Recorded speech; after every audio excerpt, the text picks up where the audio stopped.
Marshall County, Mississippi. They just said Hardeman County. I missed it, sorry. A good idea to take shelter immediately because we've had a history of that Benton County cell with an observed tornado on it and tree branches down and debris being located. So as these move to the northwest between 25 and 30 miles per hour, they're going to carry that rotation.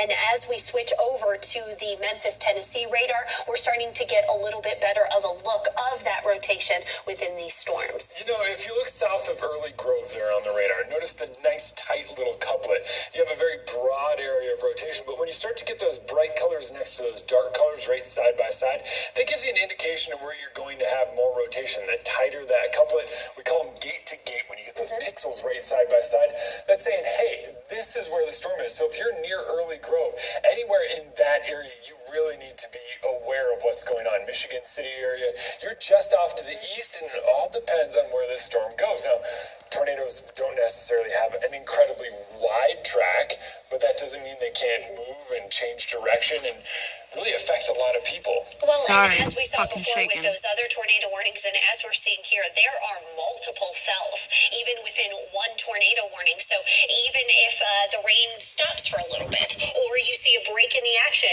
you're not necessarily in the clear. You could see another cell kind of sweeping in. We've got at least 3 separate areas of rotation, maybe even more popping up within just these cells as they move through Blackjack, Brody, over towards Early Grove, as you said, and even Center Point and Williston are looking at that rainfall to pick up here in the next few minutes. So we are talking a much different forcing mechanism than we get with those supercell thunderstorms across the Great Plains. And for that reason, there's just so much more to keep an eye on. So as we move off to the east from Sardis, all the way up into Dooley, all these areas that we've been seeing these ongoing warnings and even an observed tornado, we still have a lot to cover. Yeah, one of the other observed tornadoes that we've seen so far today has been in Panola County. That has now moved a bit farther to the north into Tate and Tunica County.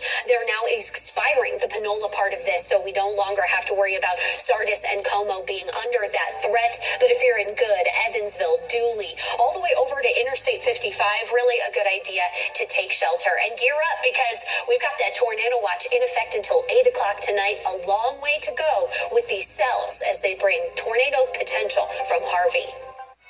Now, your ABC 12 first alert for